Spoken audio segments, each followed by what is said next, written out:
ഇല്ല, കാര്യമായിട്ടൊന്നും പറയാനില്ല. എൻ്റെ നാളത്തെ ചടങ്ങുകളുടെ ടൈമിങ്സ് ഒക്കെ ഇപ്പം ഔദ്യോഗികമായിട്ട് പറഞ്ഞു. ഞങ്ങൾ ഇന്ന് ഇവിടെ നിൽക്കുന്ന എല്ലാവർക്കും വലിയ ഒരു നഷ്ടമാണ്. അദ്ദേഹം ഒരുപാട് നിലപാടുകളിൽ ഉറച്ചു നിൽക്കുന്ന, നിലപാട് ഉറക്കെ പറയണമെന്ന് പറയുന്ന ഒരു തലമുറയെ മുഴുവൻ ചിരിപ്പിച്ച, അതിനുശേഷമുള്ള തലമുറയും നവമാധ്യമങ്ങളിലൂടെ ചിരിപ്പിച്ചുകൊണ്ടിരിക്കുന്ന ഒരു വലിയ അതുല്യനായ കലാകാരനാണ്. ഞങ്ങളുടെ കലയിലുള്ള എല്ലാവർക്കുമുള്ളൊരു വലിയ നഷ്ടമാണ്. ബാക്കി ഇതൊക്കെ നിങ്ങൾ പറയും. അത്ര കിട്ടാനുള്ളൂ. ഇല്ല,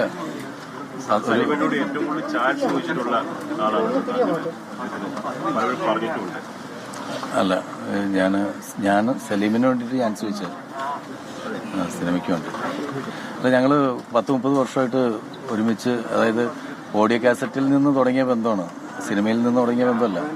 പിഷാരടി ആണെങ്കിലും ഞങ്ങളെല്ലാവരും ഓഡിയോ കാസറ്റിൽ നിന്ന് തുടങ്ങി സിനിമയിലെത്തി.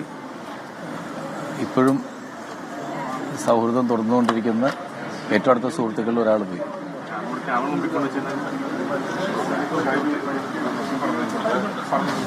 പറഞ്ഞില്ലേ?